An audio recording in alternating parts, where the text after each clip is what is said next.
Are we doing the earth a favor by So you do the earth a wait? disfavor by not remarrying when That your that's that spouse that's dies, not no. because you I'm have asking. so No, no, no, many no, no, children in no, your no. loins to give to the earth to It's solve the world's it's problems. not even about giving birth to children.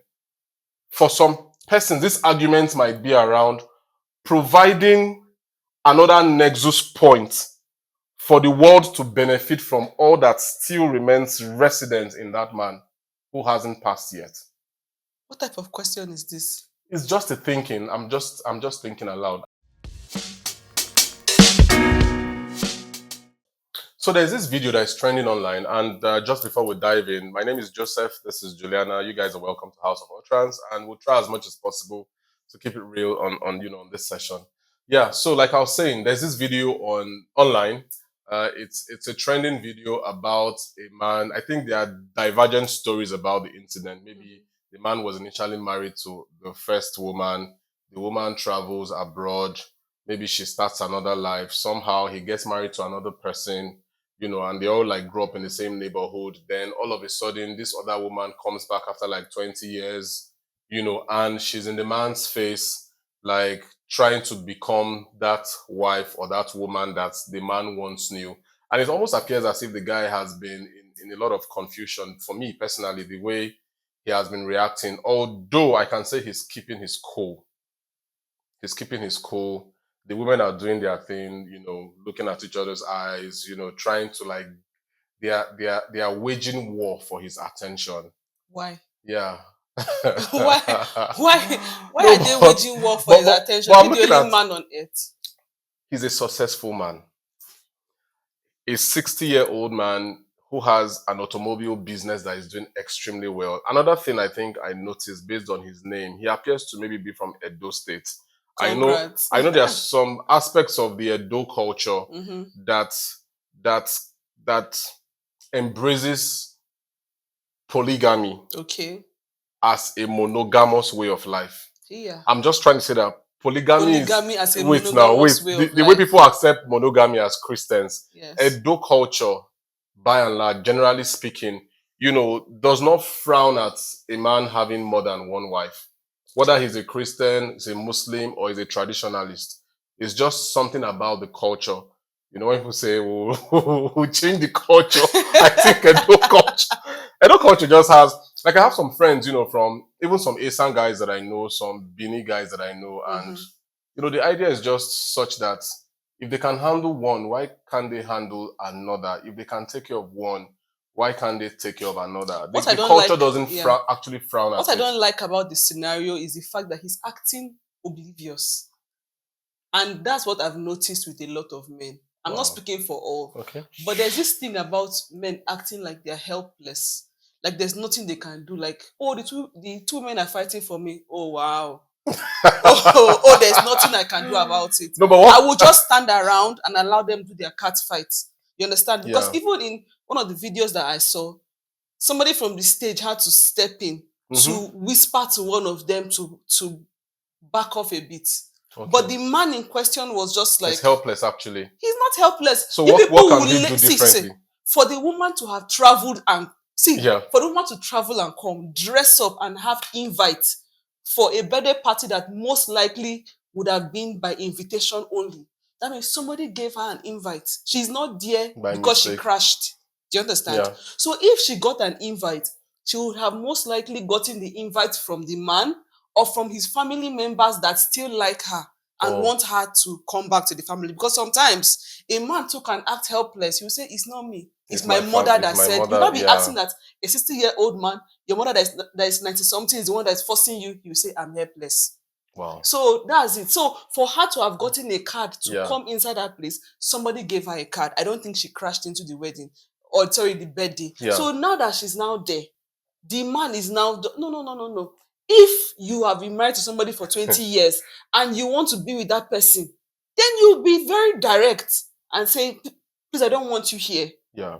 Except he's saying that they are just friends. Because we know some people that are saying that, yes, you can be friends with your ex. So if they are in that kind of relationship where they are friends with their ex, then of course she's just there as a friend. And if she's there as a friend, she shouldn't be coming and dancing around him like a fly, because he doesn't have sweet on him or poo-poo. So she should stop dancing around him. She can dance around other places and Yeah. even look for prospective people around the area. But if she's dancing around him and she's waiting for her turn, like the one with Pink, we dance 10 minutes, she will dance another 10 minutes, that means she's standing on a legal ground. Like, she feels like she has a right to dance with him. So for her to have a right to dance with him, that means there's something going on beyond what we are reading about on social media. So the question is, the point for me is, men should not cause confusion between women and then stand far and allow them to fight chicken fights. Men should own up to what they've done and clarify the air, and not making women to embarrass themselves in public. Even though people will say that if a woman decides to embarrass herself, it's not a man's fault, but it's still a man's fault because he's the one that set up the stage for that. And can you say that you really love a woman if you set up a stage for her to be embarrassed nationally and internationally? I'm looking at this now from the angle of the right hand side. What does that mean? The right hand side. See, if you notice, the woman on Pink, she maintained her position on the man's right hand side. The other lady on Green kept hovering. Tried to hover that right side. She couldn't necessarily displace her from the right side. Then she now settled in on his left hand side. Most times as a man, you are like going with your wife, like you are right-handed. But I don't know. But I'm just thinking, like, the way I see couples, take pictures, even the way people sit down in church, couples sit down. A man won't sit down in church. He waits. The wife enters first. He sits down. Like that protective cover. That's understanding that when a woman is on the right side of a man, like he's her man. Like he's providing that additional step of authentic, security. Like she's in a secure position. So I noticed that a lot because lady on Green, she was making mouth gestures and all that. The other lady was just on her right side, like I'm the real person. You understand? So that's how I'm looking at it on the one hand, and it might appear jocular in a way, but at the same time, I don't feel the man owns the stage. Okay. I don't feel he wants to own the stage. The women are the ones fighting for the stage. So, in my own view, not to sound like I'm unintelligent or in any way, like, what could that man have really done? Is it to shove one of the ladies away? Who gave her the card? And there's a possibility, sincerely, there's a possibility that she may not have been properly divorced from the man. That's if they were married. If they were married, there's a possibility. There's also, I'm asking myself a question, why would a woman go to this length? Is there a possibility that she's still a wife under that traditional African system? Is there a possibility that she's still a wife? Is there a possibility that certain things may have happened that may have made her not to be able to come back? That may have bridged that reconciliation. Maybe she didn't have a green card to be able to come back. Because I know that we're saying that some people, when they travel abroad, they are not able to come back until they get their residence, their stuff. So if she was abroad and she didn't come back for 20 years, maybe she has her papers now. She can now move with ease. It's a possibility. And now she can come back. And it coincidentally clashed with when he was doing his Another possibility is that the man might necessarily not be a practicing monogamist. He could be a polygamist of some sort. Nobody knows. But if he had been with one woman for a very long time, that means he believes in monogamy.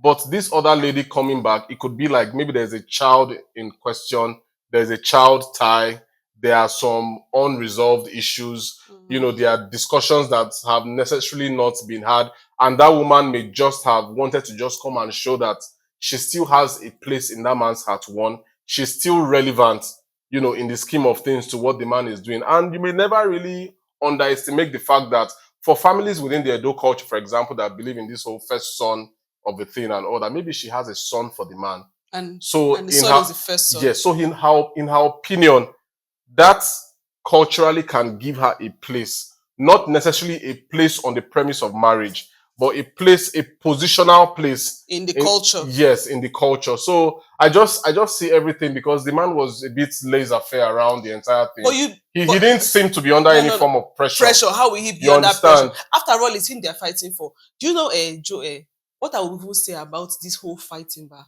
I personally, I don't see why a woman should fight with a fellow woman about a man.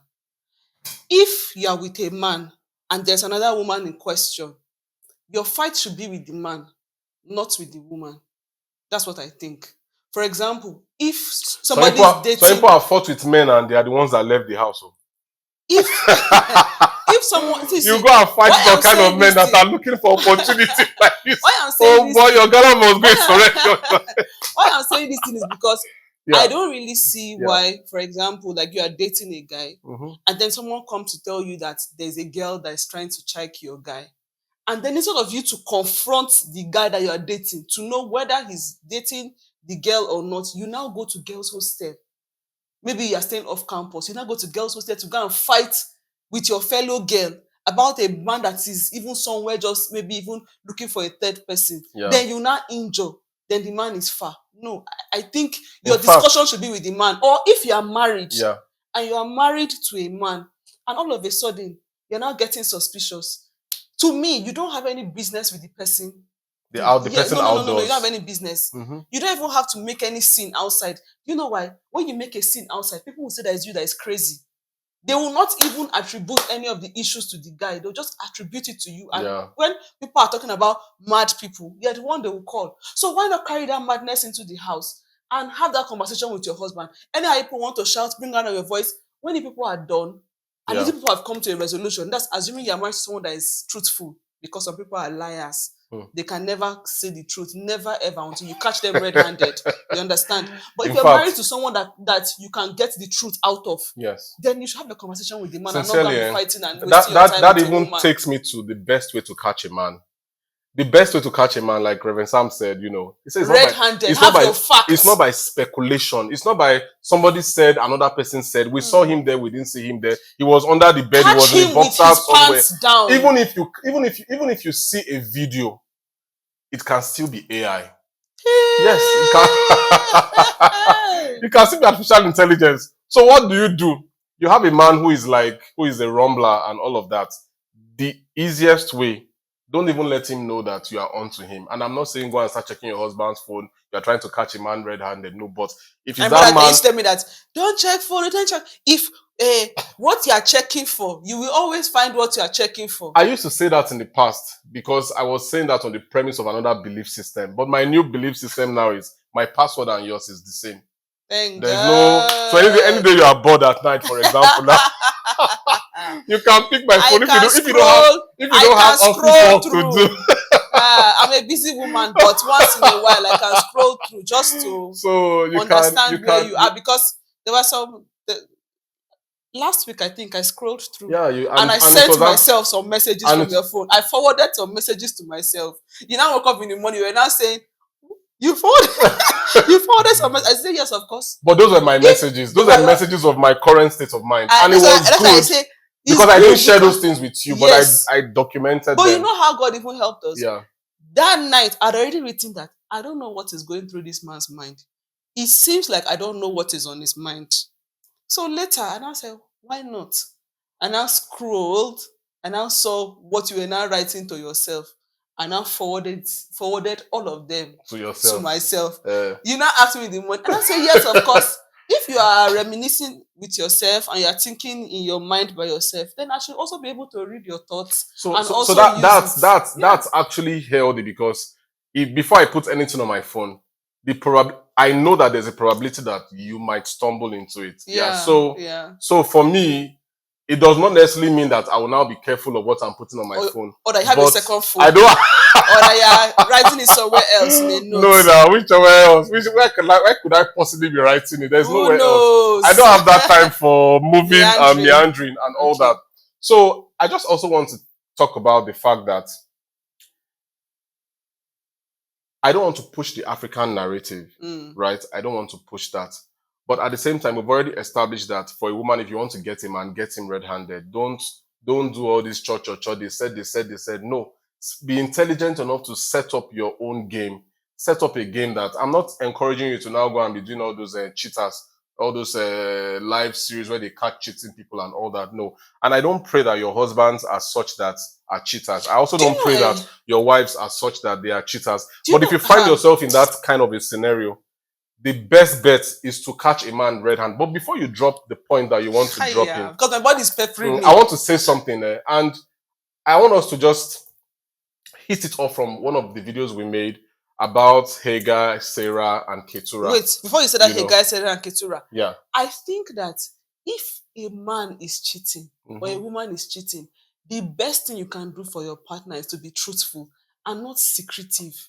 Because you now put your spouse through extra emotional stress, trying to dig out the truth. Even though the Bible says that, was it the Bible or be an old saying? I don't know. That the truth will always come out. 99 days for the thief and 1 day for the owner. No, that is not the Bible. That's not the Bible. No, the Bible does not do those kind of vibes. but there's something about something like that. So the thing is that at least if a spouse is even truthful, if you are tired of your spouse and now you are now tired and your spouse confronts you, is there somebody? Be truthful to say, I'm tired. Yes, there's somebody.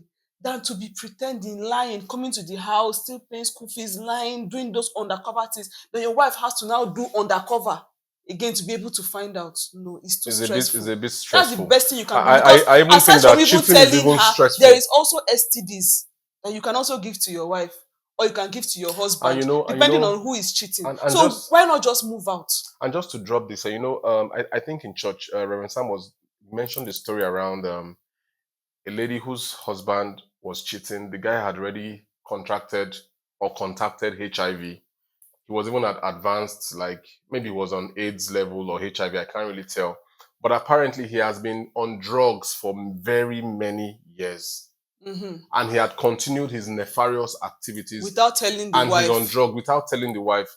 So the wife had already received HIV from the man maybe like a decade ago. Without knowing. So somehow she began to fall ill, in and out of illness and all of those things, only for her to now stumble on the man's HIV results that he had done a long time ago. Apparently, this guy already contracted HIV. He was managing his and own. He was managing his. The woman had already begun to succumb to the AIDS virus itself. She ended up dying. She died. This guy is still alive. This is not like fiction. This is something that is real. It happens. And there are some men out there. I just hope that we have the right amount of men or even women watching this video who live that kind of life. You live that life of, pretense, you have different sexual partners. You come back home still looking like all is well and there are no issues. And you even have HIV. Some of you may even have other kind of sexually transmitted diseases that you have passed on to your partners. You, not you. You, not you. You are not you. You are getting treatment, but the other person is still in that. Is it that you hate the person in that so place much of that they are not even treating themselves? Oh, yeah. And eventually, maybe a partner dies, and you remain on this earth. You are still chilling. What did you gain? Even that the most painful thing about this whole scenario that you've painted is this person that the wife has died because of him. One, oh Lord, forgive me my sins. God in is Jesus' merciful. name, amen. God is merciful. The person will be dancing on the streets of heaven like this. God is merciful. And that's why he's God. Yeah. That's why he's God. We cannot exactly say why terrible things sometimes happen to good people. But the thing is, the mercy of God can actually work for everybody. Yeah. And I don't know how judgment day will be like, but I know that God is a fair judge. Yeah. And I believe that his love would mix with his fierceness, even on the day of judgment. I believe that for me personally, I believe that God is going to judge. God, he's an upright judge. Can we really define uprightness beyond our own level of understanding? I'm just trying to postulate in my mind that judgment will be scary because things that people hardly really expected, like a lot of things will be unraveled on that day. You might just be that person that felt like, okay, I've done this for God, done that, and God is like, I don't know you. And somebody who had lived a very rough life over a period of time, it may have just been one silent prayer. Without the razzmatazz of altar call that we, and of course it's not a razzmatazz, but I'm just saying that without without sequential way things are done. without that sequence. Somebody's just sitting down somewhere and the person's like, Father, I'm a sinner, have mercy on me. That's when you pray prayers around mercy. Oh Lord, show me mercy. Oh Lord, have mercy on me. I need your mercy. I covet your mercy. I need your love. I need your embrace. Like, you may not even use the word forgive me. But God can interpret your actions. Just like when God will look at the heart of David and the acts. I think Papa said that on Sunday. I was in service. I was in service. So he talks about the acts. And when you look at David's acts, the acts of adultery, the acts of sexual spontaneity, you know, David had that grace. Collecting people's wife when their husbands died. David had that grace. But when God was relating with David, he knew that at the heart level, David could connect with God because he was subtle when it came to the things of God. He didn't have a hard heart. He didn't have a hard heart, you know, and his acts could have been, oh, this guy is always women, and all that. And I don't want to be too direct, but there's a very high possibility that even after when David died, they put a woman by him to check whether he's really dead and all that. I want to believe that one of the surprises that might spring out in heaven would just be to see King David like, David is in heaven now. Oh, shit. You're surprised. David is in heaven. Well, how do you know David is in heaven? Hey, you don't know that David is in heaven. Hey, you are not sure. But is there something that the Bible records that can give us that clear picture? If you talk of Elijah now, I know that it's a chariot that took Elijah to heaven. Elijah is already in heaven. David is in heaven, no. Yeah. David that they used to draw from him to Jesus. But is that a guarantee? So it's not a guarantee. Is that a placement guarantee that, you know, David is actually in heaven? David has his street. David has his crown. David has his throne. David is in heaven. People that have gone to heaven, they've said it. But they'll not drag me that I'm saying people that have gone to heaven, but David is in heaven. Okay, if you say so. Anyway, I'm not planning on going to heaven anytime soon to go and find out. I still want to live my life here on earth. You wanted to talk about Haggai, Sarah and Abraham. Yeah, so the dynamics of that conversation that relates to Sarah, Haggai, then Keturah. We all know that we did a series around, you know, Abraham, not his inability to resist, you know, Haggai when Sarah offered her, you know, Abraham, Sarah, and Keturah. That's Sarah, Haggai, Keturah. He had 3 at the end. Yeah, he eventually was able to make do with 3 women through his lifetime. The most annoying part of the whole thing is when Sarah now died. He now said, "Get her out of my sight." See, and that's what used to make men to marry immediately their wives died. Wait now. Because the wife that you have been going around, like you made her to lie that she's your sister, going everywhere. She now died. You now say, "Take her out of my sight." Then you now went to marry. But if it was Abraham that died, you'll be hearing that Sarah almost jumped into the grave with his corpse. They had to drag her back. She did not even want them to pour sand on top of his corpse. But when it's the woman that now died, you hear, "Take her out of my sight." That's an emotional reaction. And when people are now preaching, they'll be preaching. It's an emotional reaction. When people are not preaching about it, they'll now be saying, "Take her out of my sight," means your past is behind you, your present is forward. But when a woman will see, the way women hold men in their hearts. As a function of the way women love men, right? We love men so much. Like, you people are an integral part of our hearts, our being, that is hard for us to move on if we really love a man. Could there be that possibility that the extension of a man's longevity in terms of his lineage is still residual and resident in him, so that even after maybe a woman's ovaries and all of those things that function in a woman's reproductive system are already tired and out? No, I'm just saying those things are already tired and out. Then maybe the woman passes. Like, do you see justice in a man whose wife has passed staying the course beyond her? Wait now. I don't know that. Staying the course beyond the woman passing, not taking into consideration the fact that inventors might spring from this man's sperm. People that will bring the cure for HIV and AIDS, like total cure. Oh my God. People that will cure cancer might remain in that lineage. Like, Are we doing the earth a favor by? So you do the earth a disfavor by not remarrying when your spouse dies, no. because you I'm have asking, so many no. children in No, your loins to give to the earth to solve the world's problems. It's not even about giving birth to children. For some persons, this argument might be around providing another nexus point for the world to benefit from all that still remains resident in that man who hasn't passed yet. What type of question is this? It's just a thinking. I'm just thinking aloud. I'm not saying that a man has so much to give. I'm just saying that there might be much more to give. That's why it might have been easy for, even before Haggai passed, it was still Sarah. I don't know how did that dynamics play out in the Bible when Haggai had to go, and God was like, it's time for Hagar to go. Abraham now had to say, okay, I know that Ishmael is from my loins, is from my bone. He wanted them to stay. And all God now said he should listen to Sarah and he should allow Hagar to go. Yes, and then after Sarah now died, Ishmael. He blessed Ishmael. Yeah. Then when Sarah now died, he now told them to take her out of his sight. Then after a while, he now went to marry Keturah. Taking her out of his sight. Mm-hmm. If you leave it there without thinking about the preparations that Abraham made to give Sarah a befitting burial, you will not be too fair on Abraham. No, I'm telling you.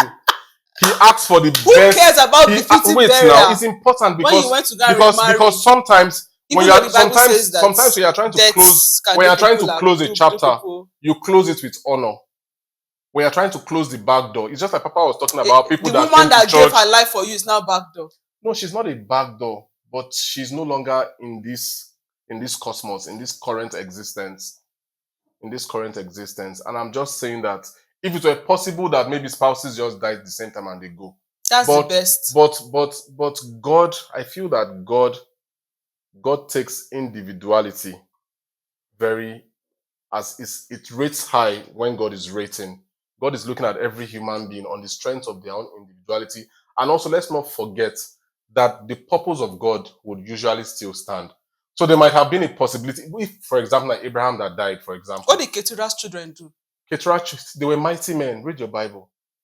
They were mighty men. Yeah, they were mighty men. You read it, you saw it. I'm just postulating. I'm quite sure that they were mighty. I'm quite confident that they were mighty men. Because of their father. Because their father was a mighty man. Yes, and the blessings of Abraham, definitely there's no way to not have rubbed off on those guys.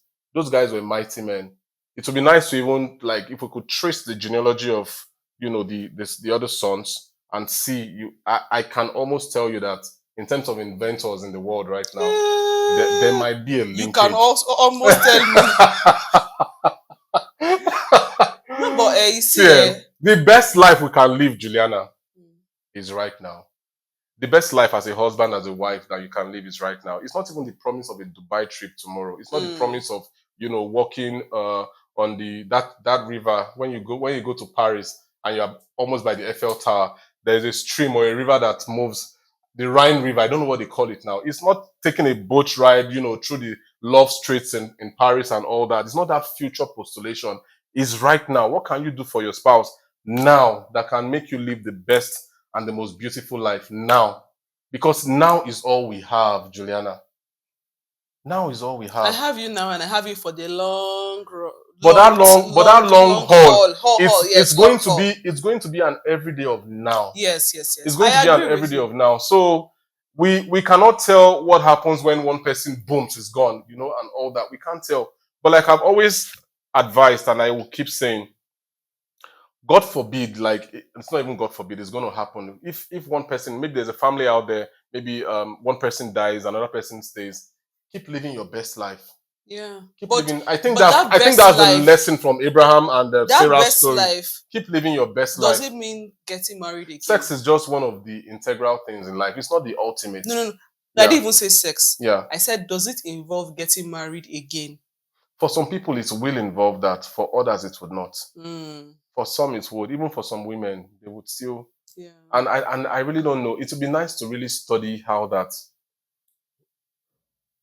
when women lose husbands, much of the time, they stay back to reminisce through that memory all the days of their life. They just focus on taking care of their children and they are okay.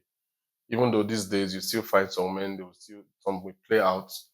and still say, I don't have another ring, but they are still enjoying the condiments of what would have been more fruitful in a very structured relationship called marriage. That's the world now. But we are talking about women that are just determined, like, I can't do this with any other man. I've had the privilege of having to share the best of my years with somebody I love so much. I cannot love another. Like, when a woman decides to love another, even at the age of 50, 45 and above and all that, is there anything within society that prevents that from happening? I don't think there's anything, but the thing is, I just ask myself sometimes, if I've looked at you in your eyes and I say I love you, and And I'm then looking into your eyes now, right? I'm done saying I Yeah. love you, and then something happens, and then I look at another man and I say I love you. Did I really love you? Are you trying to say that maybe love now, love, love is transient, like transient in the sense that it can end with one For person but shouldn't example, start with another? Is that what you're for trying to say? example, if somebody had like children with Mm-hmm. like their spouse now, and those children heard you and your spouse hugging yourselves every day saying, I love you, I love you, I love you. And then those same children now see you hugging another woman after something happens to that other wife, and now see you hugging another person saying, I love you, I love you. Then the children will be thinking, how did my father love this person? And now my father loves this person. Yeah. How is love exactly? I think that's for another video. I don't want us to. You guys have been blessed by this already. The point basically is make now your forever. Like, don't wait till tomorrow. Make now your forever. Like, you can just be at home with your spouse, buy popcorn on your way home, buy shawarma, you can buy suya, buy yogurt, just something not too extravagant. I'm not saying go and do Chinese or go and do Italian restaurant, no, but just something basic. Go home, slot in some very cool songs once in a while, get emotional, even as a man, play all those Backstreet Boys. It's a Christian podcast, right? Yeah, but you can still play Or some you of can play those. some chants. Yeah.